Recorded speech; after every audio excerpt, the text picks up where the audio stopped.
Welcome back to our program. I'm talking here with Kathryn about growth in our area as it has to do with traffic and all the contributing factors, and you probably know all of those, and schools and homes and people moving into the area. And we are a pretty popular spot, I'll tell you, here in South Carolina, especially in the Mount Pleasant area, the Charleston area, and the Berkeley area, and the Dorchester area. Wonderful places for people, especially seniors and others, to relocate. But I was kind of curious about some of the other statistics that we were discussing earlier. And one of them has to do with U.S. Highway 78 between I-26 and Ladson. What happened over there? Well, that's you know, up in the College Park Road area. You've had a lot of developments that have gone up towards the Somerville area and, you know, in the North Charleston area towards Goose Creek. So that roadway as well is feeling a lot of traffic going back and forth. You've got people who are cutting from Dorchester Road over to I-26 to get onto I-26 to commute in, and likewise coming, you know, west from North Charleston and Goose Creek to that interchange. And I think it's important that we take the time to talk about these things so the people that are sitting in the traffic, and that's not just those folks who are watching us, we're that part of the population as well, and we experience these things.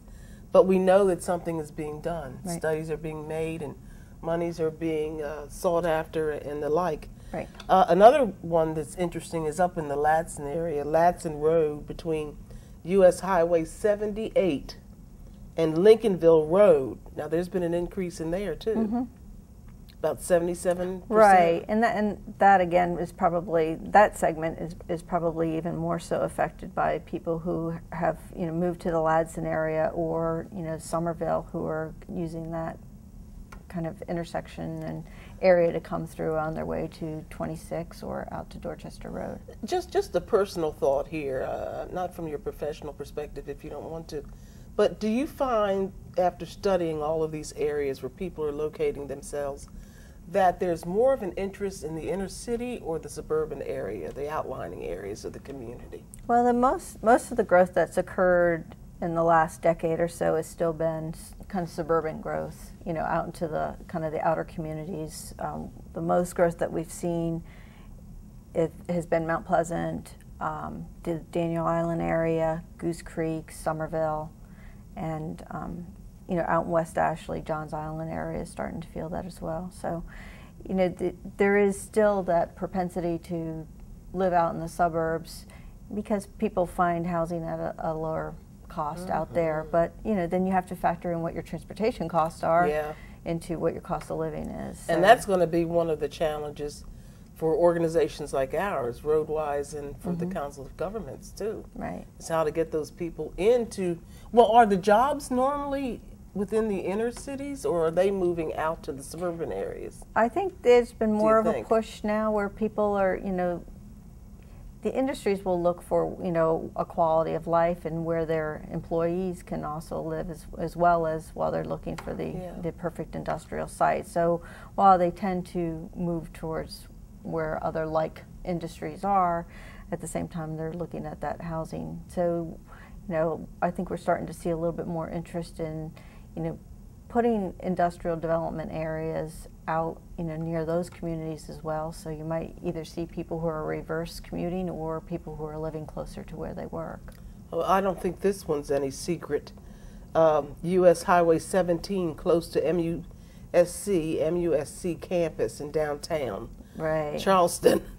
I mean, we just sit there for a while and stop and go and stop and go. So you've got the crosstown. That's a busy, And then Clements Ferry Road, we're back out there near Mount Pleasant between I-526 and Jack Premise Road in Cainhoy. Boy.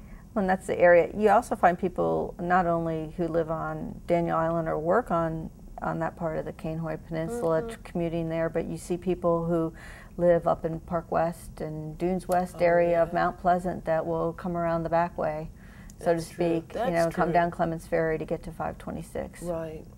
And then North Rec between Remount and Yeamans Hall Road in Right. Hanahan? Mm-hmm. Yeah. Because there's a lot of companies that have been moving up into the area, that intersection near where Spaywar is. It was so good of you to share with us this information and to go through all the hard work that you've done to make sure that we understood what was going on so that we can give that to our audience, to our RoadWise audience, because it only helps us better understand why years and years ago we said that we were going to raise some money here, $1.3 billion in the next 25 years as a total investment, and certainly that's understood.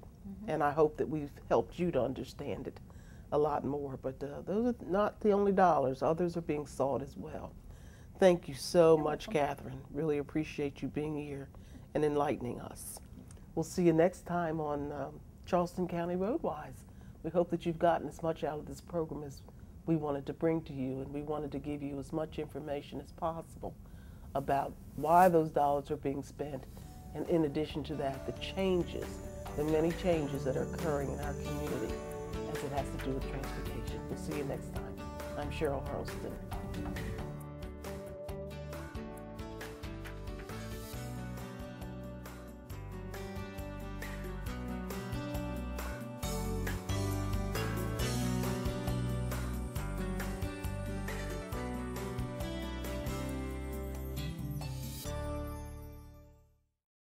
For more information about RoadWise projects, visit us at ccroadwise.org and follow us on Twitter and Facebook.